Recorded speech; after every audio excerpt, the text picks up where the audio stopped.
Assalamualaikum warahmatullahi taala wabarakatuh. Halo Hamka Muda, selamat datang kembali di podcast Uhamka.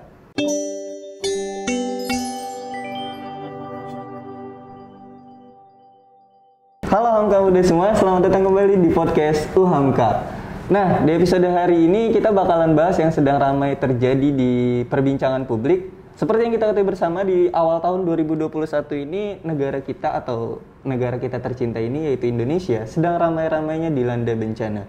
Nah, terkait akan hal itu, di episode hari ini kita bakalan bahas tentang mitigasi bencana. Dan sudah hadir bersama kita yaitu Bapak Musodik atau yang biasa kita panggil atau yang biasa dikenal dengan sebutan Pak Sodik, selaku dosen pendidikan geografi dari FKIP Uhamka. Kita sapa terlebih dahulu Pak Sodik. Assalamualaikum Bapak. Waalaikumsalam Mas Raffi. Apa kabarnya hari ini Pak? Alhamdulillah sehat-sehat. Pak, sebelum kita ngobrolin seputar mitigasi bencana nih Pak, kasih tahu dong Pak sama Hamka Muda semua, kegiatan Bapak selama pandemi ini nih ngapain aja sih Pak? Ya, masa pandemi emang perubahan drastis ya, yang dari biasanya kita aktivitas normal sehingga sampai sekarang kita melakukan ya kondisi-mengkondisikan ya, ya kan?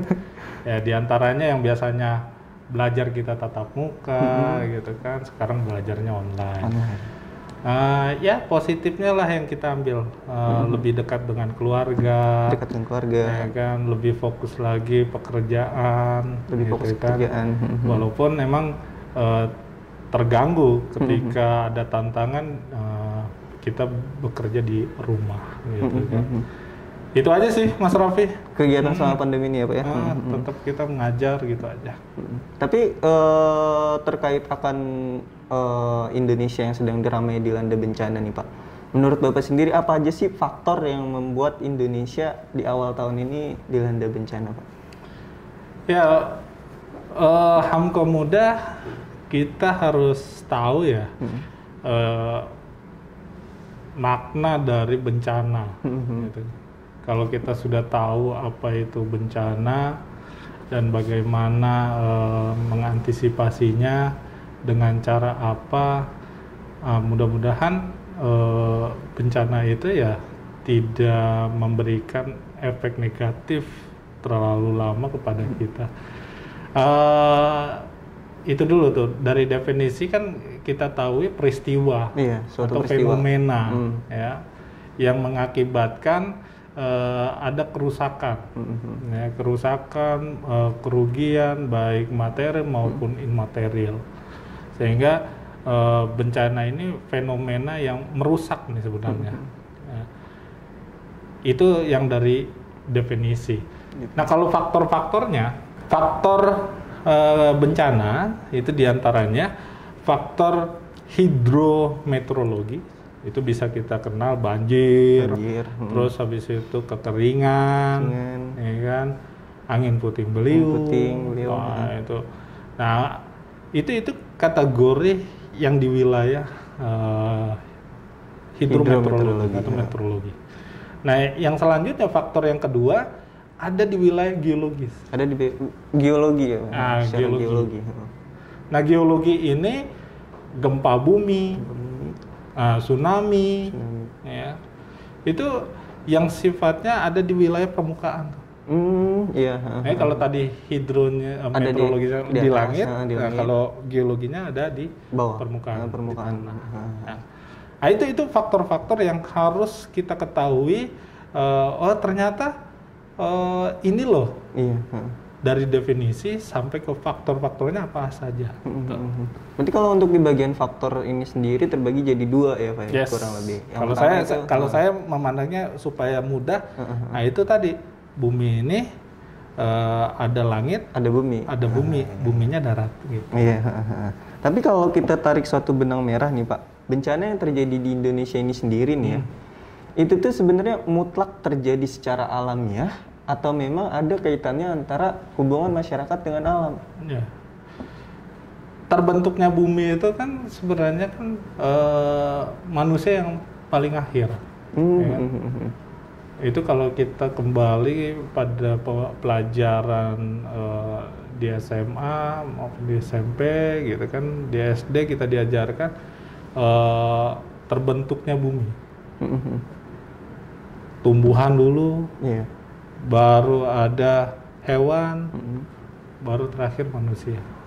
Tumbuhan, hewan, dan manusia. Jadi Nabi Adam itu kan yang kita percaya kan buminya dulu tuh. Iya. Ada.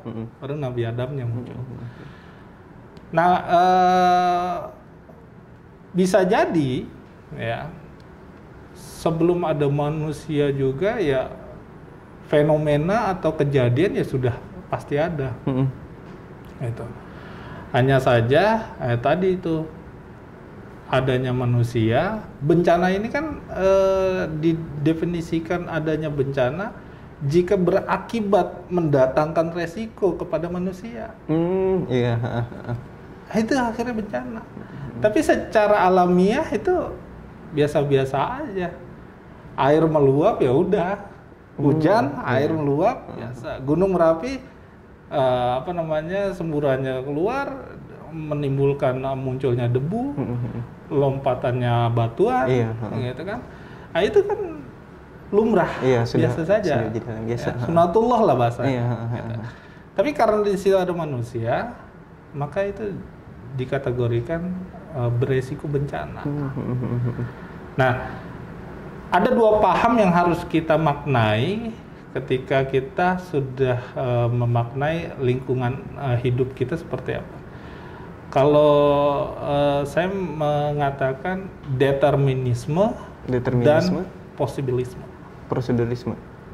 Nah, determinisme ini bagaimana alam yang mempengaruhi manusia. Gitu. Nah, alam mempengaruhi manusia inilah yang bagaimana manusia ya harus mengikuti kaidah-kaidah yang sudah disediakan oleh alam, ya kita harus siap pakai gitu kan, atau siap untuk beradaptasi di dalamnya. Nah, tapi kalau orang-orang yang kreatif, ya kan, orang-orang yang sudah taraf pengetahuannya sudah melewati determinisme bagaimana supaya kita tidak tergantung dengan alam, maka yang si posibilisme ini manusia bagaimana bisa beradaptasi dengan alam. Akhirnya dia yang saya sih mau mengatakan mempengaruhi alam, ya bisa jadi itu manusia bisa mempengaruhi alam.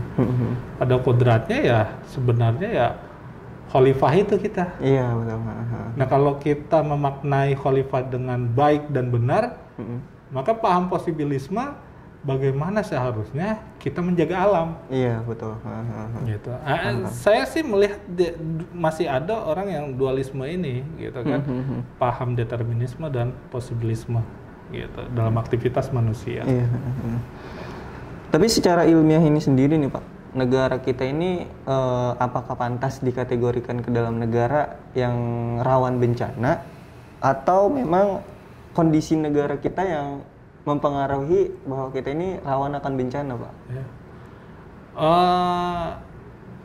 Dalam sejarah dan kalau kita lihat situs BMKG, kejadian gempa bumi, ya kan, mungkin dalam petanya tuh sudah merah banget Indonesia. Gitu.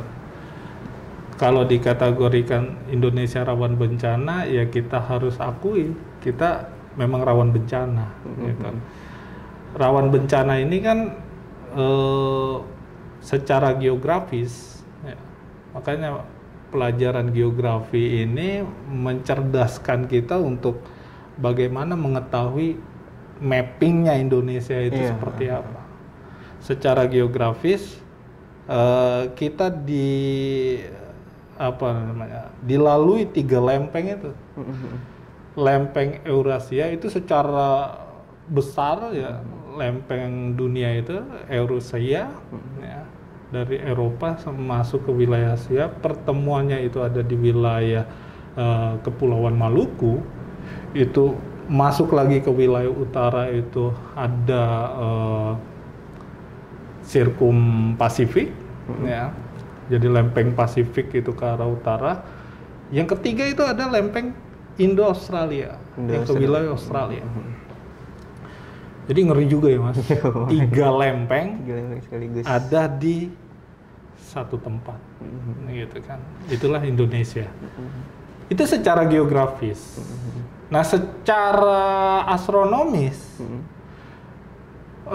Indonesia kita posisinya itu ada di 6 lintang utara, ya, sampai 11 lintang selatan.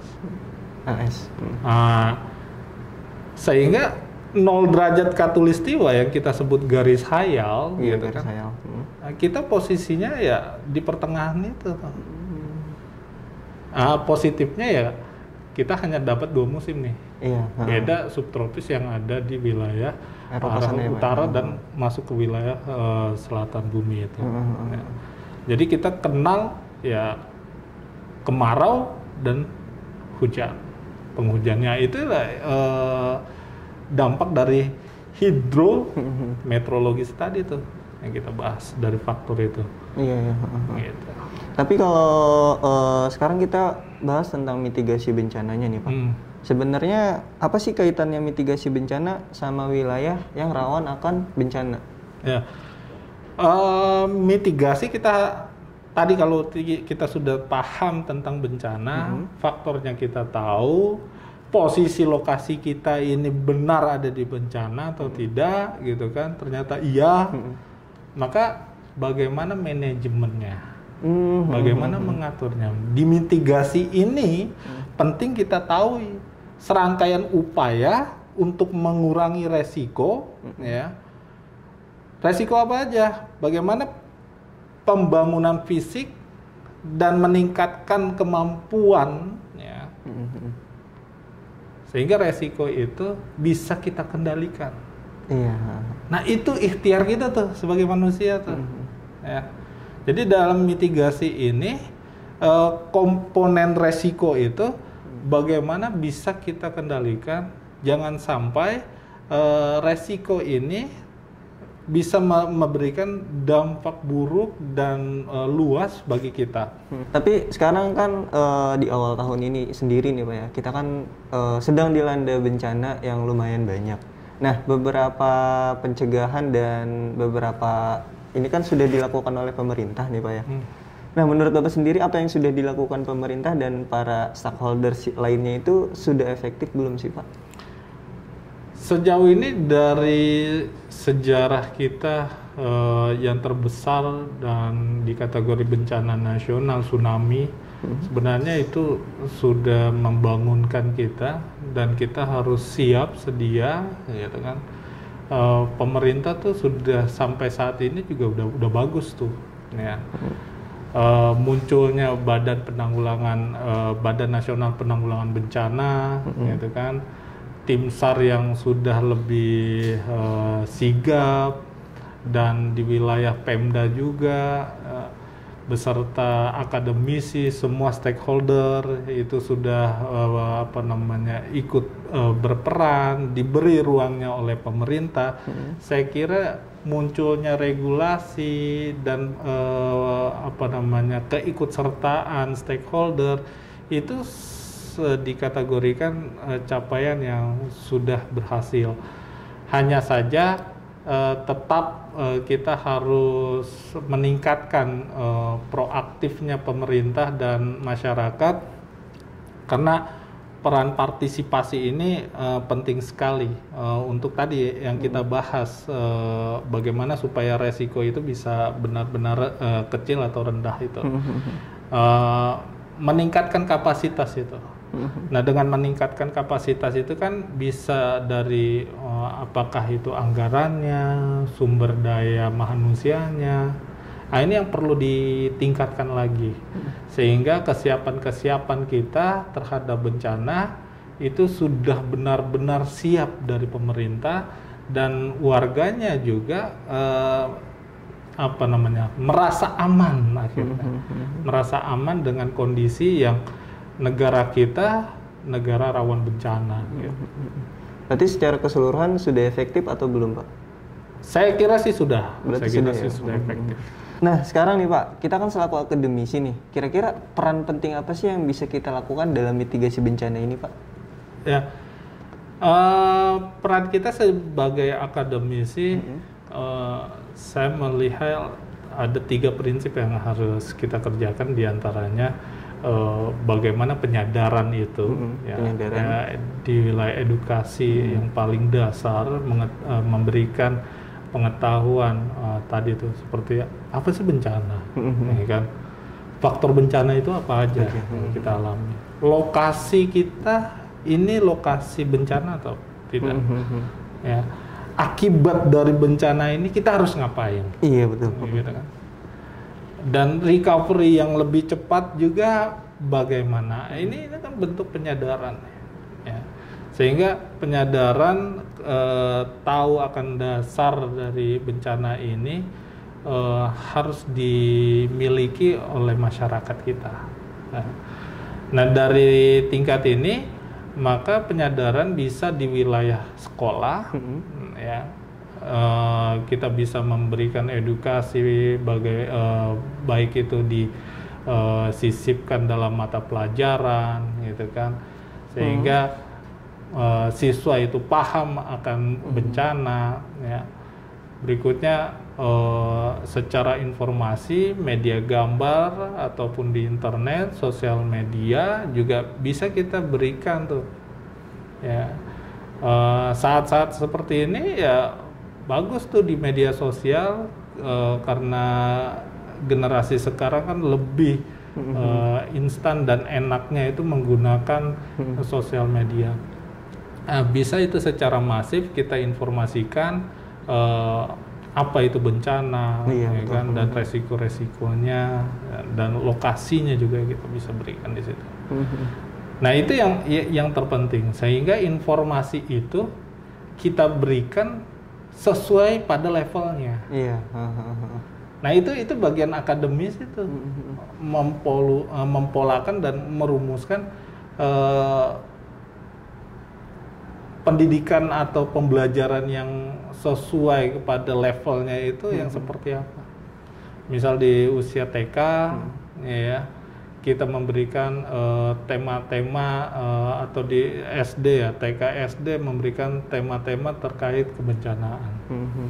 Baru di wilayah SMP kita bisa menggambarkan lokasi atau memberikan informasi bencana itu secara Indonesia itu di mana saja. Sehingga di SMA kita bisa mengajak kepada mereka memberikan upaya, ya, ketika negaranya rawan bencana, mereka penyelesaian atau problem solving apa yang bisa diberikan atau dipecahkan oleh si siswa tersebut, gitu kan. Berarti idealnya penyadaran akan bencana ini di usia berapa ya Pak? Kalau tadi kan kita berbicara edukasi di TK SD, berarti idealnya tuh di usia berapa sih Pak? Berbicara ideal ya dari TK itu, ketika dia paham dan sudah siap untuk mendapatkan informasi, ya sedini mungkin mereka udah harus tahu, ya. Maka bukan di sekolah saja, tapi di keluarga itu juga harus diberikan penyadaran akan bencana itu. Nah, tadi yang saya sampaikan ada 3 prinsip yang harus kita jalani di wilayah akademisi, yaitu pelatihan. Nah, di pelatihan ini juga bisa kita berikan gaya-gaya pelatihan yang seperti apa yang ideal, yang cocok, dan harus berkesinambungan. Nah, ini yang peran pendidik di wilayah sekolah juga, dan khususnya di kepala sekolah, ya kan, itu juga bisa memberikan informasi kepada sekolah-sekolah, sehingga sekolah tersebut yang apalagi ada kategori sekolah rawan bencana, ya. Nah, ini yang mereka harus siapkan, gitu kan. Dari sekian banyak sekolah, ya, baik negeri maupun swasta, yang tercatat di kementerian saja itu ada 400 ribu sekolah, gitu kan. Itu belum di wilayah swasta, gitu. Nah, 75%-nya itu rawan bencana, gitu. Nah, 75% ini bagaimana kita bisa mengedukasikan pada mereka. Nah, cara yang kedua tadi dengan pelatihan seperti apa, pembelajaran seperti apa, sehingga mereka benar-benar yang tadinya belum siap, ya harus siap. Iya betul. Ya, karena bencana yang kita tidak duga, ya pasti akan terjadi. Nah, itu yang kita harus antisipasi. Nah, berikutnya baru tadi pembangunan. Ya, pembangunannya juga kita juga harus lihat yang harus layak dan harus siap di wilayah-wilayah bencana. Misal di wilayah pesisir dan bantaran sungai itu bangunan yang seperti apa yang ideal. Gitu. Pemerintah juga ketika akademisi bisa mengkaji, dari kajiannya memberikan informasi, itu bisa ditindaklanjuti oleh pemerintah daerah, muncullah peraturan-peraturan terkait pembangunan yang ada di wilayah pesisir dan di wilayah sungai, itu jangan di wilayah bantaran sungai, gitu kan? Atau jenis atau model bangunan yang seperti apa yang ideal di wilayah pesisir dan dekat dengan sungai, gitu. Nah, ini 3 komponen tadi tuh penting dalam di wilayah akademisi bisa berkontribusi dari mitigasi bencana ini. Mitigasi bencana. Iya, siap. Nah, Pak, sekarang terkait edukasi ya, Pak, edukasi mitigasi bencana. Bagaimana sih cara mengedukasi masyarakat akan mitigasi bencana ini sendiri, Pak? Ya, kalau tadi sudah kita bahas di wilayah akademisi, itu secara formal sekolah sudah sangat penting sekali dan strategis sekali. Akan tetapi kalau tidak menyeluruh, ya kan, itu kan baru tahapan formalnya saja. Tapi kalau belum menyeluruh, itu yang kita sayangkan. Maka peran di masyarakat adalah, saya melihat komponen dari masyarakat adalah komunitas, gitu kan. Nah, di komunitas ini bisa komunitas ibu-ibu, remaja, ya kan, atau komunitas yang sesuai hobi, ya betul. Ini bisa membangun chemistry yang cepat untuk menyelesaikan persoalan bencana. Ya. Nah, dari situ kan contoh komunitas-komunitas dia yang proaktif, yang peduli terhadap lingkungan. Mereka ingin sekali menjaga lingkungan ini tetap asri dan nyaman. Contoh ada komunitas pejalan kaki. Komunitas pejalan kaki. Ya kan? Itu hal kecil tuh untuk melatih masyarakat untuk berdisiplin, gitu kan. Nah, ditambah ada di komunitas lagi dia pecinta karena ada banjirop, maka dia pecinta mangrove. Bagaimana dia menanam mangrove, mengambil sampah supaya tidak terjadi banjir. Ya. Ini kan hal-hal kecil dari komunitas tersebut, gitu kan. Atau di wilayah bantaran sungai dilihat nih, dipetakan sudah pas atau belum masyarakat di wilayahnya, khususnya Karang Taruna. Iya betul. Gitu kan, di wilayah remaja. Nah, sudah berjalankah itu? Sehingga mereka yang mengguiding warganya untuk siap dan mengantisipasi kalau terjadi bencana. Iya betul. Nah, yang disayangkan kalau komunitas ini menyalahgunakan, ya kan, momen dari bencana tersebut, memanfaatkan.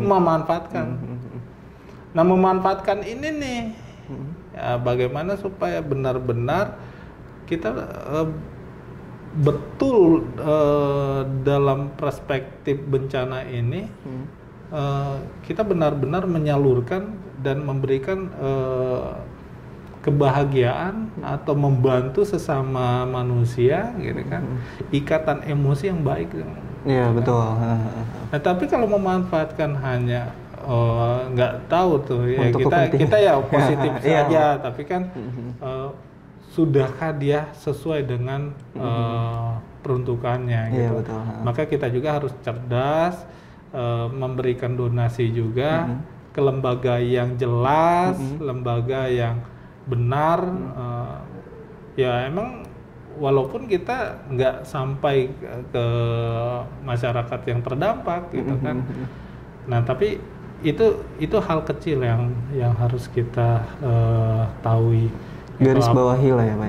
Apalagi jangan sampai juga ada juga masyarakat kita sebagian yang apalagi ini kan buat konten YouTube atau sosial medianya dia status gitu kan.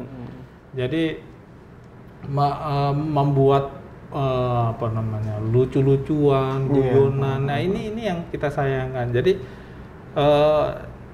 di wilayah formal tadi kita sudah berupaya untuk benar menyampaikan kesadaran bencana itu seperti apa.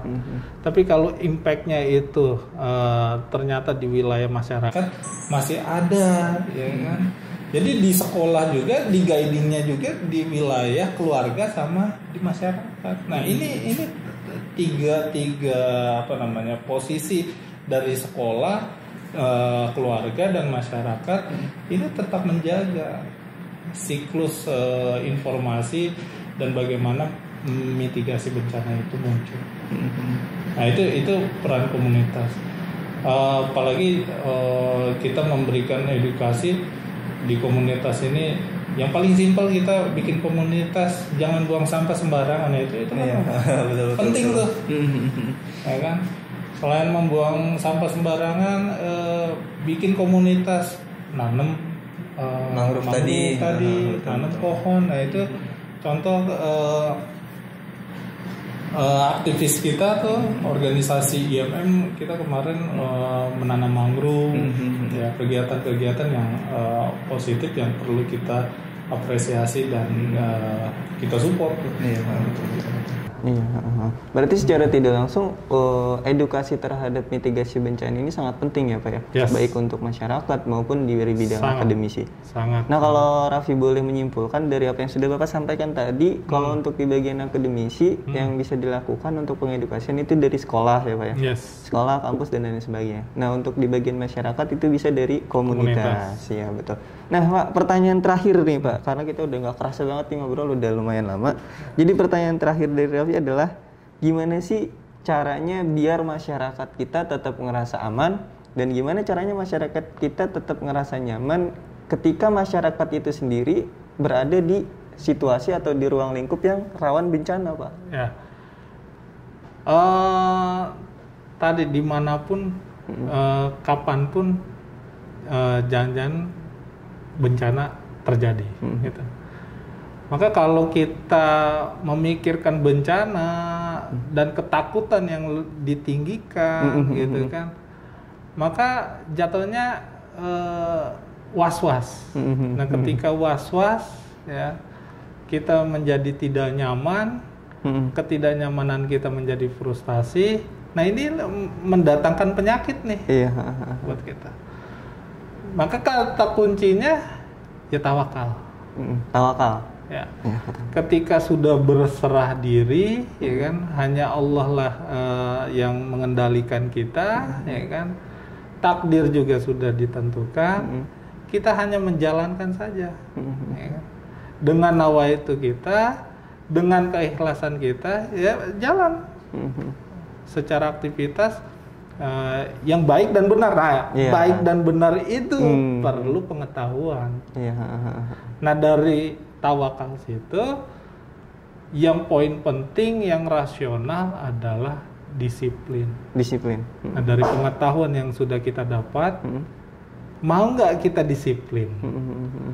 Nah, corona ini kan seharusnya cepat selesai. Gitu kan. Bisa jadi karena kita tidak disiplin, tidak menggunakan masker, tidak menjaga jarak, ya kan? Nah, kemungkinan terus tidak mencuci tangan, budaya bersih tidak ada.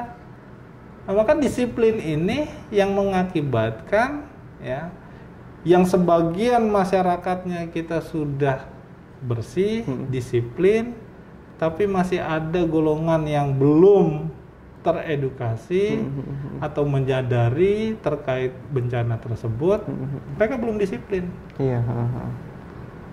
Nah, garis besar ini penting nih disiplin.